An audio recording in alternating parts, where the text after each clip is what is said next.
ایک نظریے کو سپورٹ کر آپ کہہ رہے ہیں کوئی ایسا صحافی جو غیر جانبدار ہو اور وہ بھی ویوز لیتا ہو، یہ سوال ہے نا آپ کا؟ ہاں جی، ایسا صحافی کو ایگزسٹ نہیں کرتا جو غیر جانبدار ہو، تو ویوز کا پیمانہ تو بعد میں آئے گا. ہے ہی نہیں. سوسائٹی میں ایک عام تاثر یہ بھی ہے کہ اگر عمران خان یا چیئرمین پی ٹی آئی کا آپ ایجنڈا پروموٹ کریں گے یا ان کی بات کریں گے تو آپ کا جو ڈیجیٹل میڈیم ہے وہ پروان چڑھے گا، اور وہ obviously مانیٹری بینیفٹ میں آتا ہے. اچھا، آپ کے خیال میں منصور علی خان جو ہے وہ پرو پی ٹی آئی صحافی ہے؟ نہیں تو اس کے ویوز تو مجھ سے بہت زیادہ ہیں. وہ بھی وہی ویلاگ کرتا ہے جو میں بھی ویلاگ کرتا ہوں. جنیرک بات کر نہیں دیکھیں، میں آپ کو بتاؤں کہ یہ جو ہے نا کہ جی پرو پی ٹی آئی کانٹینٹ کریں گے تو آپ کو ویوز ملیں گے، ایسا نہیں ہے. اینٹی پی ٹی آئی کرنے والوں کے بھی بہت ویوز ہیں.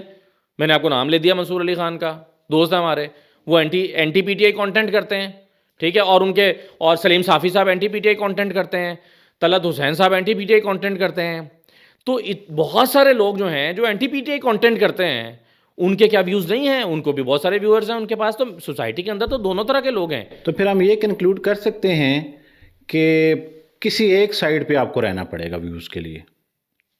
کوئی ایسا صحافی آپ کی نظر میں، کیونکہ ابھی ہم یہ پہلے بھی ریپیٹ کر چکے ہیں، کیونکہ میرا کوشچن تو بائسنس کے اوپر نا، مطلب ایک نظریے کو سپورٹ آپ کر. کہہ رہے ہیں کوئی ایسا صحافی جو غیر جانبدار ہو اور وہ بھی ویوز لیتا ہو، یہ سوال ہے نا آپ کا؟ ہاں جی. ایسا صحافی کو ایگزسٹ نہیں کرتا جو غیر جانبدار ہو، تو ویوز کا پیمانہ تو بعد میں آئے گا. ہے ہی نہیں. کہاں ہے؟ مجھے دکھائیں. اب اس کو یہاں پہ لے آتے ہیں کہ کیا صحافتی جو پیمانہ ہے وہ اس چیز کی اجازت دیتا ہے کہ آپ جانبدار ہوں. ہاں دیکھیں، یہ بالکل ٹھیک ہے. اب سوال یہ پیدا ہوتا ہے کہ اس جانبداری کے پیمانے کو آپ دنیا کے کس ملک کے ساتھ کمپیریزن کر کے دیکھیں گے. آپ کو ہمیشہ کسی بھی چیز کو اسٹینڈرڈ کیا ہے؟ کمپیریزن میں تولنا پڑے گا نا، اسٹینڈرڈ کے ساتھ تولنا پڑے گا. آپ پاکستان کی صحافت کو امریکہ کی صحافت کے ساتھ کمپیئر کر ہی نہیں سکتے، ممکن ہی نہیں ہے. وہاں کے جو ہے وہ سرکمسٹانسز ڈفرینٹ ہیں، حالات مختلف ہیں، کلچر اور ہے. یہاں کا بالکل معاملہ مختلف ہے. آپ تھرڈ ورلڈ کنٹری کا تھرڈ ورلڈ کنٹری کے ساتھ ہی موازنہ کر کے دیکھ سکتے ہیں. اچھا، پھر ہر دنیا کے ہر ملک میں جرنلزم کے اپنے نارمز ہیں. مثلا چائنا کی جرنلزم بالکل ہی ڈفرینٹ ہے، وہاں پر تو اس طرح کے آزاد میڈیا کا تصور ہی نہیں ہے. اور امریکہ کی یا کینیڈا کی اور یو کے کی جرنلزم بالکل مختلف ہے. آپ کو پتہ پچھلے دنوں جو ایک سٹوری چھپی یہاں پر کہ جی یہ جو فرا گوگی ہے، اس نے ایک کسی اے بی سی چھوٹے سے جزیرہ کو ملک ہے، اس کا ایک جعلی پاسپورٹ بنا رکھا تھا. یہ سٹوری چھپی جی بالکل، پاکستان کے اخبارات میں چھپی.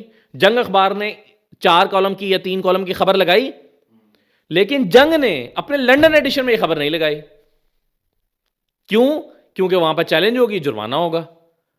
کیوں؟ کیونکہ وہ فیک سٹوری تھی. کیوں؟ کیونکہ وہ پاسپورٹ ایگزسٹ ہی نہیں کرتا، وہ فوٹو شاپ پاسپورٹ ہے. تو اس لیے آپ پہلے تو یہ دیکھیں کہ آپ یہ کہہ رہے ہیں کہ پاکستان کی جرنلزم کو جانبدار ہونا چاہیے یا غیر جانبدار ہونا چاہیے یا نہیں ہونا چاہیے. تو پاکستان میں جرنلزم بھی ایک ایسا ہی ادارہ ہے جیسے کہ پاکستان میں دوسرے ادارے ہیں. جیسے پاکستان کی اس کی وضاحت کریں. میں بتاتا ہوں. جیسے پاکستان میں جو عدلیہ ہے وہ 140ویں نمبر پر یا 130ویں نمبر پر ہے، ٹھیک ہے. پاکستان میں کا جو پاسپورٹ ہے وہ دنیا میں پتہ نہیں کتنویں نمبر پر ہے. کرنسی میرا خیال ہے کوئی جو پاکستان کی وہ 150ویں نمبر پر ہے. پاکستان میں عدل کا نظام یا انصاف کا جو معیار ہے وہ بھی 200ویں نمبر پر ہوگا.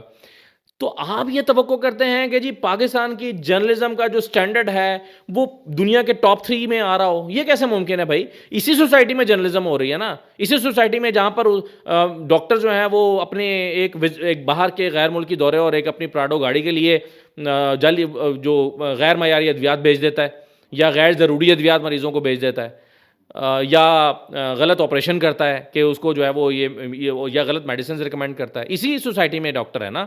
اسی سوسائٹی میں استاد ہے جو اپنے اسکول میں بچوں کو نہیں پڑھاتا، کہتا شام کو آنا میرے پاس ٹیوشن پڑھنے، پھر وہاں سکھاؤں گا تمہیں. اس سوسائٹی میں آپ مجھ سے کہہ رہے ہیں کہ جرنلزم کیوں ٹاپ آف دی کلاس نہیں ہو رہی؟ سر سوسائٹی ہے یہ سوسائٹی میں جرنلزم اور جرنلسٹ اسی سوسائٹی کا رہنے والا ہے. اس کے وہی کانسیکوینسز ہیں، اس کو تھریٹس آتے ہیں، اس کو اسی طرح کی چیزیں جو ہے وہ فیس کرنا پڑتی ہیں جو ایک تھرڈ ورلڈ کنٹری میں ہوتی ہے. آپ کو جب اس طرح کی کال آئے کہ جناب ہیلو، ہاں تیرے کار بم رکھ دیتا ہے، دوڑ جا، فٹافٹ دوڑ جا، نکل جا، کرو نکل جا. تو آپ مجھے بتائیں کہ وہ اگر فیک کال بھی ہوگی تو ایک مرتبہ آپ کو فوراً اپنے بچوں کا خیال آئے گا کہ نہیں آئے گا؟ اور آپ توقع کر رہے ہیں کہ جناب جرنلزم ہونی چاہیے امریکہ کی طرح کی. ایسا نہیں ہوتا. اچھا.